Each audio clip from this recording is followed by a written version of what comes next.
नमस्कार दोस्तों, स्वागत है आपका इस वीडियो में। तो आज हम लोग एएनएम क्लास को आगे कंटिन्यू करते हैं। जो भी कैंडिडेट एएनएम जीएनएम का इस बार एग्ज़ाम देंगे, उन सारे कैंडिडेटों के लिए हम लोग जो क्लास स्टार्ट किए हैं और जिसमें हम लोग मिडवाइफरी टॉपिक देख रहे हैं और इसमें लगभग 300 क्वेश्चन के आसपास देख चुके हैं। और प्रीवियस क्लास जो पिछला क्लास हुआ था उसमें हमने आपको बीटीएससी एएनएम में पूछा गया क्वेश्चन करवाए थे।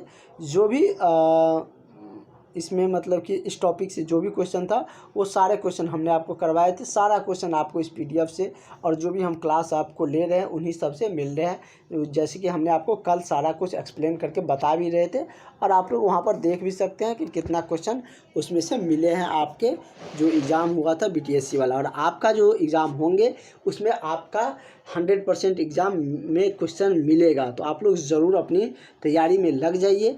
और जो अभी तक क्लास नहीं ज्वाइन किए हैं, इस नंबर पर व्हाट्सअप करके कॉल करके आप लोग ज़रूर क्लास ज्वाइन कर लीजिए, क्योंकि आपको जब तैयारी रहेगा तभी आपका जो सीट है वो कंफर्म हो पाएंगे, जो कि आपका एएनएम का जो कंपटीशन एग्ज़ाम होंगे। क्योंकि कंपटीशन एग्ज़ाम ऐसे ही नहीं निकलते हैं और आप लोग कॉलेज में इतने मेहनत करके डिग्री हासिल किए हैं, तो थोड़ा सा 3 महीना आप लोग पढ़ लीजिए थोड़ा सा और आपको जॉब लग जाएगा। नहीं तो फिर डिग्री का कोई मायने नहीं रहेगा, जॉब नहीं रहेंगे। तो इसलिए अगर जो भी चाहते हैं जॉब के लिए इच्छुक है वो सारे कैंडिडेट ज़रूर जो क्लास ज्वाइन करिएगा। आपको तैयारी की पूरी जिम्मेदारी मेरी है। तो चलिए, और बहुत ही कम फ़ी है, आपसे ज़्यादा फ़ी भी नहीं लिया जा रहा है। क्वेश्चन कह रहा है कि जो लेबर रूम का टेम्परेचर है वो कितना रखा जाता है। जो आप लोग जहाँ पर वर्क करिएगा वहाँ पे एक लेबर रूम रहेंगे, उसका टेम्परेचर मेनली कितना होता है। तो जनरली इसका टेम्परेचर भी रूम टेम्परेचर के आसपास ही, उसके अराउंड ही रखा जाता है। तो रूम टेम्परेचर कितना आपको पता होना चाहिए। रूम टेम्परेचर कितना होता है, तो 25 डिग्री सेल्सियस होता है और इसका भी लगभग उससे थोड़ा उसी के आसपास अप्रॉक्स 24 डिग्री सेल्सियस के आसपास में रखा जाता है।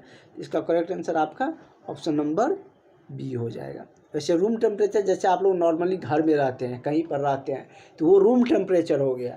इसमें आपको पता होना चाहिए। अगर कहीं पर बोलता है कि रूम टेम्परेचर इतना है, तो आप समझिए जिस इन्वायरमेंट में आप रह रहे हैं उसका टेम्परेचर की बात कर रहे हैं। वही आपके घर में फ्रीज रखा हुआ है तो फ्रीज का टेम्परेचर अलग होगा, उसका टेम्परेचर बहुत कम रहता है, तब ना उसमें ठंडा रहता है। वही आप ठंडी के दिनों में चल जाते हैं तो आपके घरों में जो हीटर रखा रहता है या और भी बहुत कुछ रखे जाते हैं, तो जनरली उस घर को, उस रूम को गर्म किया जाता है, तो उसका टेम्परेचर, रूम टेम्परेचर उस समय जो टेम्परेचर रहता है उससे अधिक हो जाता है। ठीक ना। तो आप जहाँ पर आपको कोई दिक्कत होने वाली बात रहेंगे वहाँ पर हम एक्सप्लेन आपको करते हुए चलेंगे। कह रहा है कि जन्मजात रूबेला जो कॉन्गेनियल रूबेला होती हैं उनमें उनका जो निम्न में से कौन सा लक्षण नहीं है। जो जन्मजात रूबेला है उसका इनमें से जो नीचे दिया गया आपका ऑप्शन है उसमें से कौन उसका लक्षण नहीं है। जैसे कि कोई भी सिंड्रोम्स है, कोई भी आपको चीज़ें होती है बॉडी में, तो उसका अलग अलग लक्षण होता है। जैसे कि बुखार आएगा तो उसका कुछ लक्षण आपको पहले थोड़ा सा सर्दी, या तो सिर दर्द या खांसी या बॉडी में पेन, ये सब होते हैं, तो इस लक्षण से पता चलता है। या टाइफाइड या कोई और सिंड्रोम्स या और बीमारी आते हैं तो उसमें उसके लक्षण से पता लगता है। तो उसी तरीके से जब जन्मजात रूबेला हो जाते हैं तो उसका कौन सा लक्षण है और कौन सा नहीं है। लेकिन आपसे इसमें पूछ रहा है जो 4 ऑप्शन दिए गए हैं उनमें से कौन नहीं है। तो चलिए हम लोग ऑप्शन की तरफ बढ़ते हैं। अगर आपको पता है तो ज़रूर आंसर करिएगा। आपका क्वेश्चन कर रहा है, ऑप्शन कर रहा है बहरापन। बहरापन आप लोग जानते हैं ना, जो सुनता कम है, तो ये उसका लक्षण है, जन्मजात रूबेला का है। क्योंकि बहरापन भी जन्मजात से आते हैं। आप लोग देखते हैं कि जन्मजात से ही आता है। कॉन्ट्रैक्ट मतलब कि मोतियाबिंद भी जन्मजात से होते हैं। बहरापन बाद में भी जाकर होते हैं, किसी कारण से हो जाते हैं, लेकिन जन्मजात जो पूरी तरह से बहरा होते हैं वो जन्मजात ही रहते हैं। मोतियाबिंद भी जन्मजात होते हैं, जब मतलब कि जन्म से होते हैं। उसके बाद हृदय संबंधित विकार ये भी हो सकते हैं। Cardio defects, cleft lip and cleft palate, ये मतलब कि जो क्लेफ लिप मतलब होठ होते हैं, ये सब मतलब कि आपको जब जन्म लेते उसके बाद इससे संबंधित कोई विकार होते हैं, जन्मजात ये नहीं होते हैं। तो यही आपका करेक्ट आंसर हो जाएगा। आपसे पूछ रहा था कि कौन इसमें से जन्मजात लक्षण नहीं है। तो आपका ऑप्शन नंबर डी हो जाएगा। ठीक है, क्वेश्चन समझ रहे हैं ना क्या हो रहा है, क्या कह रहा है क्वेश्चन, ये समझ रहे हैं ना। जहाँ पर दिक्कत होंगे आप लोग बताइएगा, आप लोगों का ग्रुप बना हुआ है उसमें आप डिस्कस कर सकते हैं। जैसे हम आपको कोई चीज़ भेजते हैं, क्लास का लिंक, नोट्स या कोई चीज़, तो उसमें इंडिविजुअली सब पे चल जाता है, लेकिन वो ग्रुप है मतलब कि उसमें सारे मतलब कि और उसमें किसी के पास किसी का नंबर शो नहीं करेगा, जो कि प्राइवेसी के लिए वो रखा गया है। ठीक ना, और वहाँ पर आप लोग डिस्कस कर भी सकते हैं। अगर आप लोग बोलिएगा तो एक ओपन ग्रुप भी बना देंगे, लेकिन उसमें ज़्यादा गैदरिंग हो जाएगी, सब मैसेज करेंगे, इसलिए ओपन ग्रुप नहीं बना रहे हैं। अगला है कि निम्न में से प्रसव की द्वितीय अवस्था का लक्षण है, इनमें से कौन ऐसा है जो प्रसव की द्वितीय अवस्था का लक्षण है। जैसे इसमें दिया गया है कि झिल्लियों का फट जाना, या और आपका दिया गया है एक, तो जैसे दिया गया है फर्स्ट ऑप्शन कि झिल्ली का फट जाना, या गुर्दा जो अंश होते हैं उसका चौड़ा हो जाना, वो फैल जाना, या रक्त का टपकना, या उपयुक्त सभी। तो प्रसव की द्वितीय अवस्था का लक्षण आपसे पूछ रहा है, तो प्रसव की द्वितीय अवस्था का क्या लक्षण होंगे, ये सब तो आपको पता होंगे, बहुत सारे आपने आपके क्लास जो आपने कोर्स किए थे उसमें भी ये डिटेल्स में बताया जाता है। अगर नहीं पता है तो हम लोग जानते हैं, आप लोग जो मतलब कोर्स में पढ़े हैं वही सब है, उसी का ऑब्जेक्टिव यहाँ पर देखने को मिल रहा है। वहाँ पर आप लोग ज़्यादातर थ्योरी पढ़ते थे, लेकिन यहाँ पर ऑब्जेक्टिव क्वेश्चन, ऑब्जेक्टिव मतलब उसी से बनता है। तो जैसे इसमें क्या दिया है, तो झिल्ली का फट जाना ये भी द्वितीय लक्षण है, गुदा का चौड़ा हो जाना ये भी उसका लक्षण है प्रसव की द्वितीय अवस्था का, रक्त का टपकना ये भी अवस्था है उसकी, और तो इसका करेक्ट आंसर क्या हो जाएगा, उपयुक्त सभी। ठीक है, अगला कह रहा है कि नाभिक नाल एम्बिलिकल कॉर्ड की औसतन लंबाई होती है। जो नाभिक नाल होती है एम्बिलिकल कॉर्ड, उसकी औसतन लंबाई कितना होती है, 10 सेंटीमीटर, 20 सेंटीमीटर, 50 सेंटीमीटर या 150 सेंटीमीटर। तो उसकी लंबाई कितना होते हैं, तो 50 सेंटीमीटर मतलब नाभिक नाल के एम्बिलिकल कॉर्ड की लंबाई होते हैं कितना, 50 सेंटीमीटर।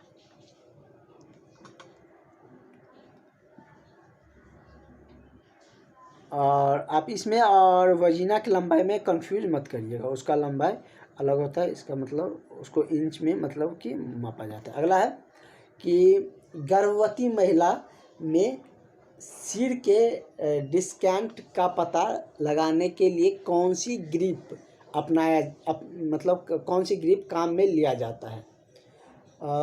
मतलब कि जैसे होता है ना कि जब गर्भवती महिला को मतलब कि जब डिलीवरी होने लगते हैं तो उस समय जनरली डॉक्टर्स जनरली बच्चा को बाहर क्या सिर को ही बाहर लाने की कोशिश करते हैं, उसी को बाहर लाते हैं। अगर नहीं आते हैं तो उसको किस माध्यम से निकाला जाता है, मतलब कौन सी ग्रिप ऐसा लगाया जाता है जो उसको वैक्यूम क्रिएट करके निकाल लिया जाता है। अगर दिक्कत होती है उस केस में, और ज़्यादा दिक्कत क्रिटिकल आ जाता है तो ऑपरेशन करके निकालता ही है।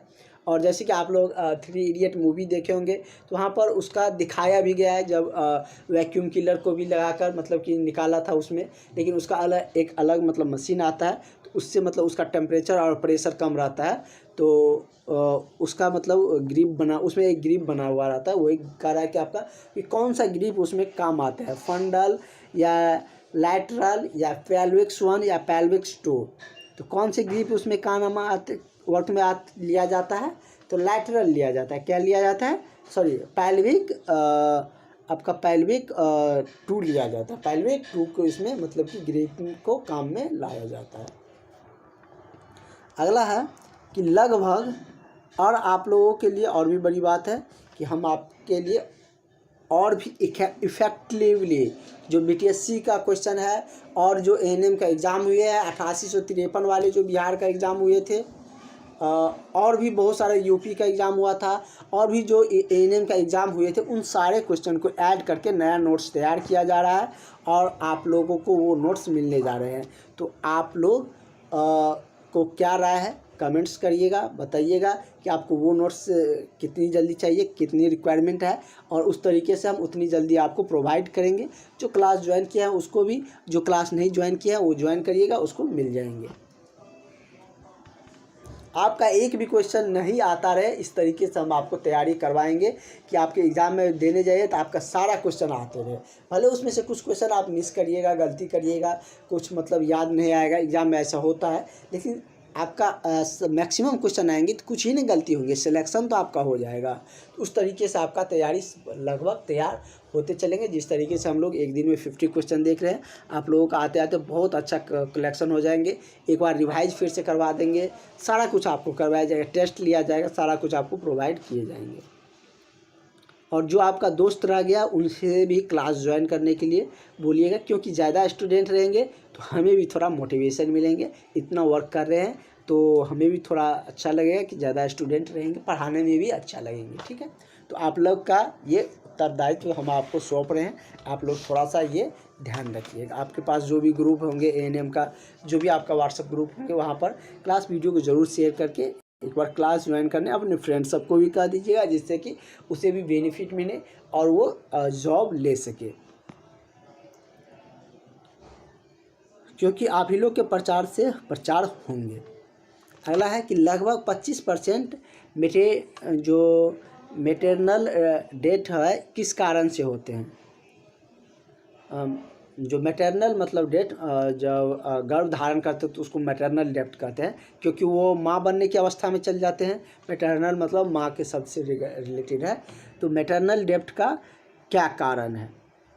संक्रमण या प्रसूति, रक्तस्राव, समझ गए ना मैटरनल डेथ क्या होता है। एक नॉर्मल सिर्फ नॉर्मल कोई मरेंगे तो उसको कहेंगे डेथ। जब गर्भवती धारण समय में, मतलब उस समय में मरते हैं, या प्रसव या कह सकते हैं डिलीवरी के समय में, उसको मैटरनल डेथ कहा जाता है।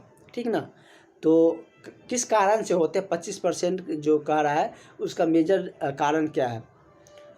एक तो मतलब कि स्तन कैंसर भी होते हैं, लेकिन वो मतलब मैटरनल डेथ में नहीं आएंगे। तो इसका क्या रीज़न है? संक्रमण, प्रसूति, रक्तस्राव या असुरक्षित गर्भपात या एम्ब्लेसिया। तो क्या इसका रीज़न हो सकते हैं? तो इसका जो 25% रीज़न है वो प्रसूति गर्भपात है, सॉरी प्रसूति रक्तस्राव है। क्या है? प्रसूति रक्तस्राव इसका 25% मैटरनल डेथ का कारण है, उसका रीजन है। ठीक ना।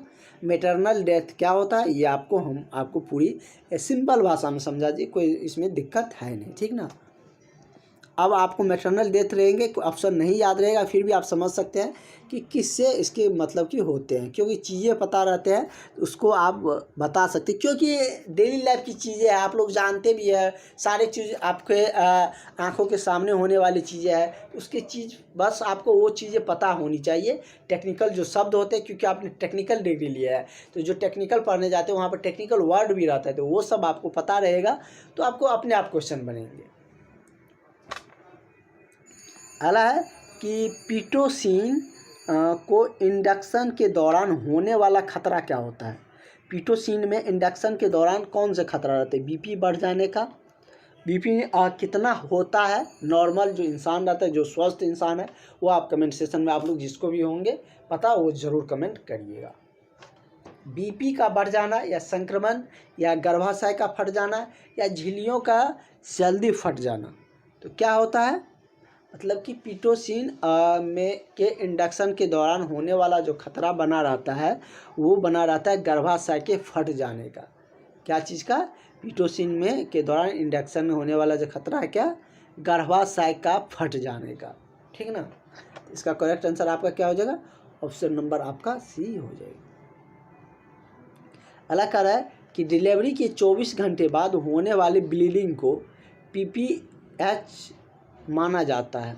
कितना? डिलीवरी के 24 घंटे बाद जो ब्लीडिंग होते हैं उसको पीपीएच में माना जाता है, मतलब कितना मापा जाता है या कितना उसको माना जाता है या मापा जाता है, ये आप समझिए। जब रक्त की हानि 500 ml से अधिक हो जाए तब उसको पीपीएच माना जाएगा, या जब रक्त की हानि 700 ml से अधिक हो जाए या 100 ml से अधिक हो जाए या 200 ml से अधिक हो जाए। तो ये कितने होने पर हो इसको पीपीएच हानि माना जाता है? तो ये आपको माना जाता है कितने पर?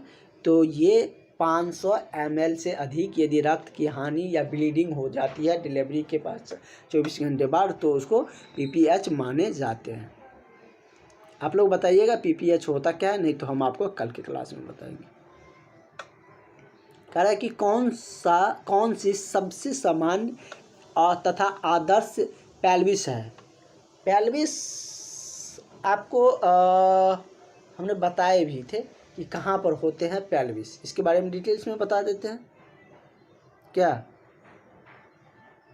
चलिए हम लोग जानते हैं। कह रहा है कि इनमें से कौन सा सामान्य तथा आदर्श पेल्विस है, जैसे कि एंड्रॉयड दिया है और दिया है गाइनेकॉइड जो पेलॉइड जिसके इंग्लिश में बोले जाते हैं, या पैलाइड या एंथ्रोपैराइड्स। तो क्या है मतलब कि सबसे सामान्य और आदर्श जो पेल्विस माना जाता है वो गाइनेकॉइड्स को माना जाता है। किसको माना जाता है? गाइनेकॉइड को। तो इसका करेक्ट आंसर आपका ऑप्शन नंबर बी हो जाएगा।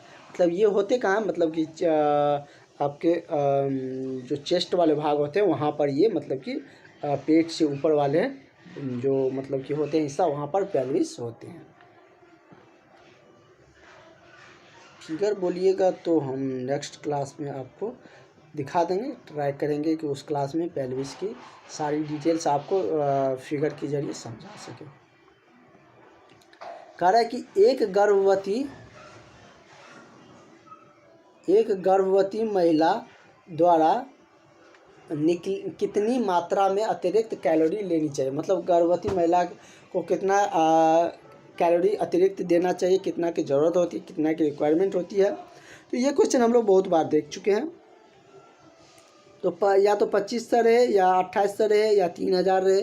3000 किलो मतलब कि क्या है 300 किलो कैलोरी की ज़रूरत पड़ती है। मतलब अतिरिक्त कैलोरी 300 किलो कैलोरी की मतलब कि उसमें ज़रूरत गर्भवती महिला को पड़ती है। हालांकि गर्भवती महिला द्वारा 18 से 20 सप्ताह की गर्भ अवस्था में गर्भस्थ शिशु के मूवमेंट महसूस करना कहलाता है क्या। मतलब 18 से 20 सप्ताह जब पूरा हो जाता है तो शिशु का मूवमेंट मतलब कहता है कि उधर वाले भाग पर पेट पर हाथ रखने पर बच्चे का कुछ फील होता है, या तो लात मारते हैं या हाथ इधर उधर के, तो कुछ उसका मूवमेंट पता चलता है। तो वही कह रहा है कि कौन जो मूवमेंट महसूस करना मतलब कि होने लगता है तो वो क्या कहलाता है, ये आपसे पूछे जा रहे हैं। तो जैसे कि आपका ऑप्शन दिया गया है कि लाइटनिंग या क्विकेनिंग या एमेनरेफ या वीनिंग्स। तो इसको क्या कहा जाता है? क्विकेनिंग कहा जाता है। क्या कहा जाता है? मतलब कहता है ना किक मारा है, तो वही क्विकेनिंग है। जैसे किक मारना, हाथ ऐसे करना या ये मतलब कि इधर करना उधर फेंकना, कहते हैं किक मारता है, तो मतलब कि वही उसी से आया है क्विकेनिंग। तो याद रहेगा इस तरीके से, मतलब कि नॉर्मली आप सोचिएगा किक मारता है तो क्विकेनिंग हो जाएगी। तो वही मतलब कि उसका जो मूवमेंट होता है उसका क्विकेनिंग्स कहे जाते हैं। PPH का जो कॉमनेस्ट यूज है वो क्या है? PPH के अभी हम लोग देखे थे, ब्लीडिंग जब प्रसव के दौरान होने लगती है ज़्यादा, तो उसको मतलब कि 24 घंटा के बाद तो उसको मतलब PPH कहते हैं। तो वही कह रहे हैं उसका कॉमनेस्ट कॉज क्या है, उसका मतलब प्रमुख कारण क्या है, ये समझिए। कॉमनेस्ट कॉज या प्रमुख कारण, उसका रीज़न क्या है। उसका प्रमुख रीज़न क्या है? तो एटोनिसिटी ऑफ यूटेरस, मतलब कि यूटेरस से जो क्या होता है जो रक्त का स्त्राव होता है, तो वही क्या कहलाता है, मतलब कि उसका प्रमुख कारण रीजन वही है। यहाँ पर आप लोग देखे थे, जैसे कि हमने यहाँ पर PPS से देखे थे ना कि मतलब कि कहाँ गया, हाँ, मतलब कि रक्त जब डिलीवरी के समय ब्लीडिंग होती है तो मतलब कहाँ से ब्लीडिंग होती है, तो यूटेरस से ब्लीडिंग होती है। तो मतलब कि उसी को PPH माना जाता है। और वही से क्वेश्चन था आपका कि उसका कॉमन मतलब कि कॉज क्या है, उसका रीज़न क्या है। तो ये हम लोग जान चुके। एटोनिसिटी ऑफ यूटेरस इसका मतलब प्रमुख रीज़न है। हालांकि गर्भ अवस्था के दौरान वजन में लगभग कुल कितनी वृद्धि होती है, ये तो बहुत बार क्वेश्चन देख चुके हैं। 11 kg। निम्न में से कौन सी वैक्सीन गर्भवती महिला को लगाई जाती है?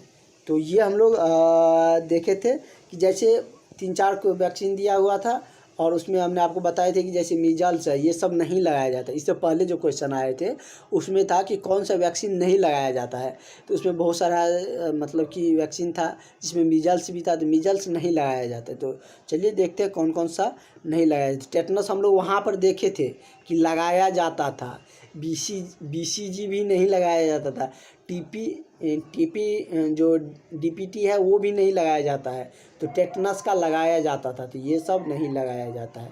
इसका करेक्ट आंसर आपका ऑप्शन नंबर C हो जाएगा। मतलब उसी क्वेश्चन को घुमा के पूछा, एक बार पूछ सक या तो पूछेगा कि कौन सा वैक्सीन लगाया जाता है या पूछेगा कौन सा वैक्सीन नहीं लगाया जाता है। तो नहीं लगाने के केस में मीजल्स दिया रहेगा, लगाने के केस में टेटनस या और भी कुछ रहेगा।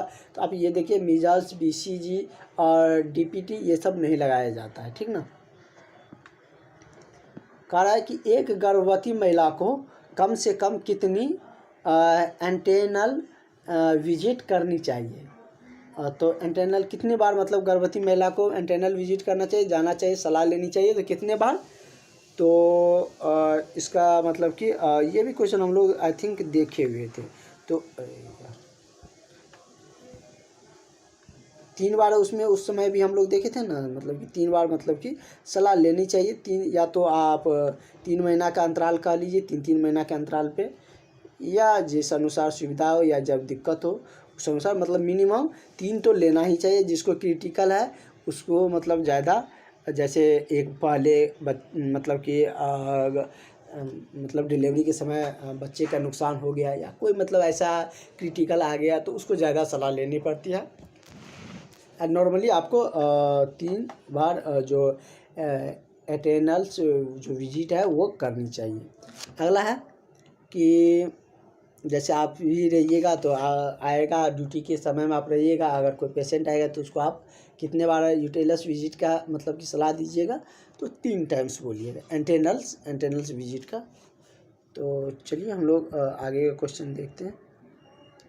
कह रहे कि IUD लगाने की कॉमनेस्ट कॉम्प्लिकेशन है क्या। दर्द, रक्तस्राव, परफॉर्मेंस या एप्टोपिक प्रेगनेंसी। तो क्या है इसका कॉमनेस्ट एप्लीकेशन, इसका मतलब कॉमनेस्ट यूज क्या है। तो इसका कॉमनेस्ट एप्लीकेशन यह है रक्तस्राव, ब्लीडिंग के लिए ये लगाया जाता है। IUD लगाने का कॉमनेस्ट एप्लीकेशन है, ब्लीडिंग के दौरान इसको लगाए जाते हैं, ठीक ना। कारण निषेचन, फर्टिलाइजेशन, इसके बारे में हम लोग डिटेल्स में जाने थे कि किस तरीके से फीमेल्स ऑर्गन और मेल्स ऑर्गन वर्क करते हैं और फर्टिलाइजेशन में भाग लेते हैं। जैसे कि मेल्स के द्वारा जो फीमेल के बॉडी में क्या आपको जो फर्टिलाइजेशन वाले क्लास लिए थे उसमें हमने आपको फिगर सहित सारे कुछ डिटेल्स में आपको बताए थे वहाँ पर, और सारा ऑर्गन्स भी बताए थे कि मतलब कि कौन कौन से ऑर्गन्स फीमेल्स और मेल्स के भाग लेते हैं फर्टिलाइजेशन की प्रक्रिया में। तो वो वाला यदि आपने लेक्चर नहीं देखे हैं तो ज़रूर आप लोग वो लेक्चर देख लीजिएगा। अगला क्वेश्चन की तरफ हम लोग बढ़ते हैं। सॉरी, इस क्वेश्चन का हम लोग आंसर तो किए ही नहीं। कह रहा है कि निषेचन फर्टिलाइजेशन होता है गर्भाशय में, फ्लोपियन ट्यूब नलिका में, पेल्विक्स में या योनि में। तो ये कहाँ होते हैं, तो ये आपको फेलोपियन नलिका में फर्टिलाइजेशन की प्रक्रिया होते हैं, निषेचन की प्रक्रिया होते हैं। और योनि, गर्भा ये सब क्या है,